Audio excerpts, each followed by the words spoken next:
Tea கடை kitchen சொந்தங்களுக்கு வணக்கம். இன்னைக்கு நல்ல கருக்கு முறுக்குன்னு ஒரு ஈஸியான ஸ்நாக்ஸ் ஒன்று செய்ய போகிறோம். இதோட டேஸ்ட் பார்த்தீங்கன்னா அப்பா நம்ம எதிர்பார்த்துருக்கவே மாட்டோம். அந்த அளவுக்கு ஒரு வித்தியாசமான டேஸ்ட்டில் ரொம்ப சூப்பராக வரக்கூடிய இந்த ஸ்நாக்ஸை எப்படி செய்யலான்னு பார்க்கலாம். வணக்கம். இன்னைக்கு நம்ம டீ கடை கிச்சனில் வந்து அரிசி மாவு வச்சு நல்ல ஒரு சூப்பரான ஒரு ஸ்நாக்ஸ் இப்போ நல்லா முறுமுறுன்னு. அதுக்கு வந்து இப்போ நம்ம இந்த சின்ன ஒரு பாத்திரத்தில் ஒரு மெஷர்மெண்ட்டில் ஒரு கப்பு அரிசி மாவு, தனி அரிசி மாவு, வறுக்காத மாவு, பச்சை மாவு தான், எப்பயும் போல் சாதாரண பாக்கெட் மாவு தான். இதை வந்து ஒரு கப்பு, இடையில வந்து 150 கிராம் இந்த மாதிரி சின்ன பவுலில் தட்டிடுங்க. இப்போ கால் கப்பு கடலை மாவு, அதையும் நம்ம இந்த இதை அரிசி மாவோடு சேர்த்துட்டு நல்லா கலந்து விட்டுடலாம் ஒரு தடவை. இப்போ நல்லா கலந்தாச்சு. இந்த அளவுக்கு நல்லா கலந்து வச்சுருங்க, ஒரு பக்கம் இருக்கட்டும்.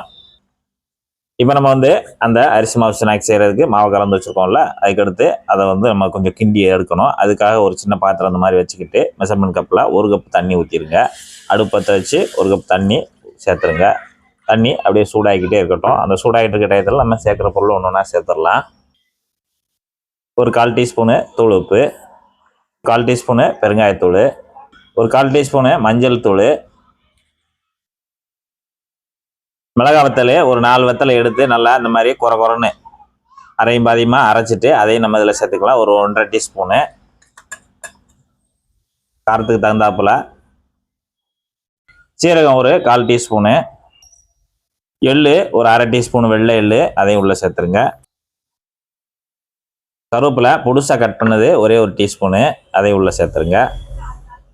மல்லி இலை வந்து இலையாகவும், அந்த தண்டு இல்லாமல் இலையாகவும் ஒரு கொத்து எடுத்து இந்த அளவுக்கு நல்லா நைஸாக வெட்டி வச்சுக்கோங்க. நல்லா நைஸாக வெட்டினது அதையும் உள்ளே சேர்த்துருங்க, காம்பு இல்லாமல். இப்போ நமக்கு தண்ணி சூடாகி வந்துக்கிட்டு இருக்கு. நல்லா ஒரு கொதிக்கட்டும். நம்ம எல்லாத்தையும் சேர்த்துட்டு இந்த அளவுக்கு ஒரு கொதிச்சோடனே நீங்கள் அடுப்பை வந்து மீடியம் மாற்றிடுங்க. அடுப்பை மீடியம் மாற்றிட்டு இப்போ மாவு நம்ம கலந்து வச்சுருக்கோம், அந்த மாவு கொஞ்சம் கொஞ்சமாக போட்டு இதில் கிண்டிக்கலாம். நம்ம வச்சிருக்க தண்ணிக்கும் மாவுக்கும் சரியாக இருக்கும், அதனால் கொஞ்சம் கொஞ்சமாக போட்டு நல்லா கிண்டி கொடுத்துருங்க. அடுப்பை இந்த நேரத்தில் வந்து மீடியமாக வச்சுக்கோங்க. நல்லா கிண்டி கொடுத்துருங்க. அந்த வெள்ளை மாவு இல்லாத அளவுக்கு எல்லாத்தையும் நல்லா கிண்டி கொடுங்க. ஒரே ஒரு வாசம் நல்லா வரும். நல்லா மசாலாலாம் சூப்பராக சேர்த்தோடனே, அந்த கருவேப்பிலை மல்லியெல்லாம் சேர்த்தோடனே நல்லா வாசம் பார்த்தீங்கன்னா கம்முன்னு தூக்குது. நல்லா இந்த மாதிரி கிண்டி கொடுத்துருங்க. அவ்வளோதான். இந்த அளவு கிண்டி கொடுத்துட்டு ஸ்டவ் ஆஃப் பண்ணிடுங்க.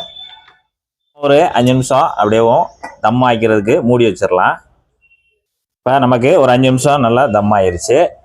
நல்லா தம் ஆகிட்டு அப்படியே அந்த சூடும் கொஞ்சம் நம்ம குறைஞ்சிக்கணும் பிசைகிற அளவுக்கு. இப்போ நம்ம பிசைஞ்சிக்கலாம். இது எல்லாத்தையுமே எடுத்து தனியாக பிசைகிற மாதிரி ஒரு பாத்திரத்தில் நம்ம மாற்றிடுவோம். நம்ம அதில் போட்டு நல்லா பிசைஞ்சிக்கலாம்.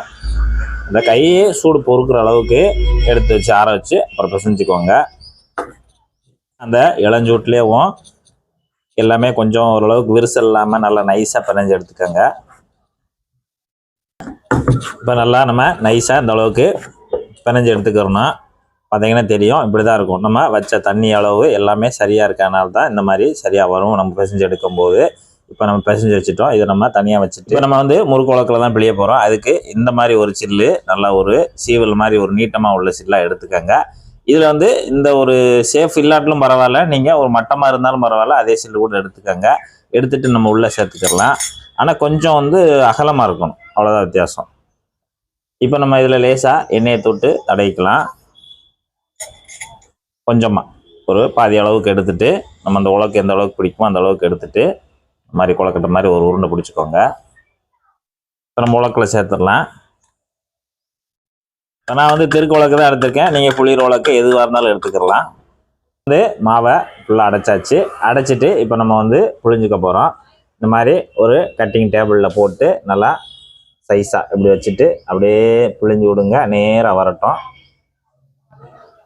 இப்படி நேராக போட்டுங்க. இந்த மாதிரி நேராக பிழிஞ்சு விடுங்க. லென்த்தாக எந்த அளவுக்கு லென்த்தாக பிழிய முடியுமோ அந்த அளவுக்கு லென்த்தாக பிழிஞ்சு விட்டுருங்க. அதே போல் நம்ம உலக்கில் இருக்க மாவை எல்லாத்தையுமே அந்த மாதிரி பிழிஞ்சுக்குவோம். அதை பிழியும் போது பிழிஞ்சுக்காங்க, அப்புறம் நம்ம நேராக எடுத்து வச்சுக்கலாம். மாவு ஒன்றும் செய்யாது.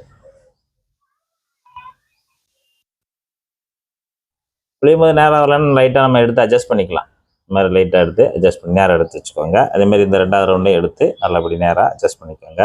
நம்ம இந்த மாதிரி போர்க்கை வச்சுட்டு லேசாக இந்த மாதிரி அங்கங்கே சும்மா ஒரு டாட்டாக குத்தி விட்ருங்க. எதுக்காக அப்படின்னா சில நேரங்களில் கொஞ்சம் உப்பி வராமல் இருக்கும், உள்ள வரைக்கும் நல்லா வெந்துடும். அதுக்காக ஒரு டிசைனாகவும் இருக்கும்.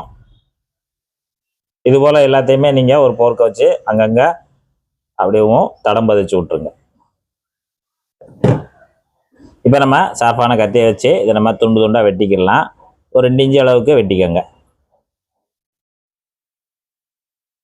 இந்த அளவுக்கு 2 இன்ச்சு அளவுக்கு எல்லாத்தையும் வெட்டிக்கோங்க.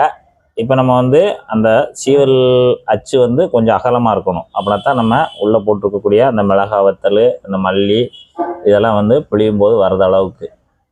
இப்போ நம்ம இதே போல் நீங்கள் எல்லாத்தையுமே புழிஞ்சிட்டு கட் பண்ணி ஒரு பிளேட்டுக்கு மாற்றி எடுத்து வச்சுட்டு நம்ம பொரிக்கலாம். இதுபோல் தட்டில் தனியாக எடுத்து வச்சிடலாம். இப்போ நம்ம எண்ணெயில் போட்டு பொரிச்சு எடுக்க போகிறோம். அந்த பொரிச்சு எடுக்கிறதுக்கு எண்ணெய் வந்து ஜாஸ்தி தேவைப்படாது. ஏன்னா சின்ன சின்ன பீஸு தான், அதை லைட்டாக முங்குற அளவுக்கு இருந்தால் போதும். எண்ணெயோட சூடு பார்த்தீங்க அப்படின்னா மீடியமாக இருந்தாலே போதும். ரொம்ப ஹெவியாலாம் இருக்க வேண்டாம், மீடியமாக இருக்கட்டும். அதை எடுத்து ஒன்று ஒன்றா பீஸ் எடுத்து உள்ளே போட்டுடலாம். எல்லாத்தையுமே எடுத்து எந்த அளவுக்கு எண்ணெய் பிடிக்குமோ அந்த அளவுக்கு உள்ளே இறக்கிடுங்க. நல்லா பொரிஞ்சு வரட்டும். இது கொஞ்சம் ஈஸியான மெத்தடு.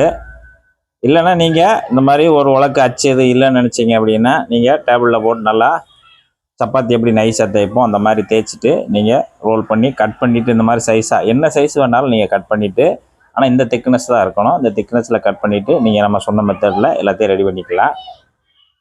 இப்போ நம்ம எண்ணெயில் போட்டுட்டு லேசாக ஒரு 1 நிமிஷம் போல் விட்டுட்டு அப்படியேவும் எண்ணெயை மட்டும் சுற்றி மட்டும் விடுங்க. ஒரு ரவுண்டு இப்படி எண்ணெயை சுற்றி விடுங்க. நம்ம லைட்டாக அப்படியே புரட்டி விட்டுக்கலாம். புரட்டி விடலாம், இல்லைன்னா இப்படி கலந்து விட்டுடலாம். அவ்வளோதான். இந்த மாதிரி கூட கலந்து விட்டுருங்க. அது ஒன்று ஒன்று நம்ம புரட்டி விட்டுட்டு நமக்கு தெரியாமல் இருக்கும். அதனால் எல்லாத்தையும் இப்படி நல்லா எண்ணெயில் உலப்பி விட்டுருங்க. இப்போ நம்ம போட்டு மீடியமான ஹீட்டில் ஒரு 4 நிமிஷம் அப்படியே நல்லா கலந்து விட்டு எண்ணெயிலேயே நல்லா கலந்து விட்டு நல்லா பொரிஞ்சு வந்துருச்சு. இந்த அளவுக்கு நல்லா பொரிஞ்சு வந்தாலே போதும். இன்னும் பபுள்ஸு இந்த அளவுக்கு அடங்கினாலே போதும். 1 2 தான் லைட்டாக இருக்குது. இப்போ நம்ம இந்த ஸ்டேஜில் வந்து நம்ம இது எல்லாத்தையுமே அரிச்சு எடுத்துடலாம். நல்லா இப்படி சலன்னு நல்லா அருமையாக ரெடி ஆகிடுச்சு. இதை எடுத்துகிட்டு அப்படியே எண்ணெய் வடிகட்டியில் போட்டுருங்க. நம்ம ஒவ்வொரு ஸ்நாக்ஸ் சாப்பிடும்போதும் அப்படியே முகத்தில் புன்னகை வரணும். அப்படி வரணும். பார்க்கும்போதும் சரி, சாப்பிடும்போதும் சரி, நல்ல இந்த அளவுக்கு புன்னகை சிரிச்ச மாணிக்க.